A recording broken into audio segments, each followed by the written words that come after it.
Army chief की तैनाती पर वज़ीर आज़म की एडवाइस रोकने का कोई आईनी इख्तियार नहीं। अहम तैनाती की समरी भेजी तो नहीं रोकूंगा।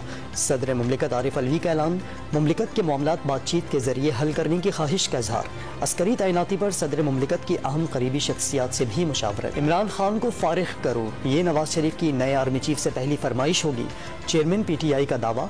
लीगी कायद को अपने अंपायर खड़े करके मैच खेलने का ताना भी दे दिया।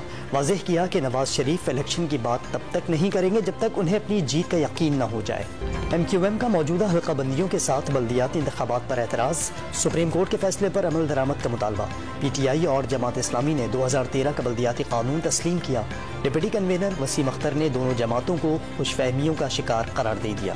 और कराची में सर्दियों के मौसम में भी 8-8 घंटे बिजली की बंदिश। राशिद मिन्हास रोड जौहर पुल के करीब रहने वालों का सबर जवाब दे गया। नीबा से ड्रिग रोड जाने वाली सड़क एहतजाज करने वालों से भर गई।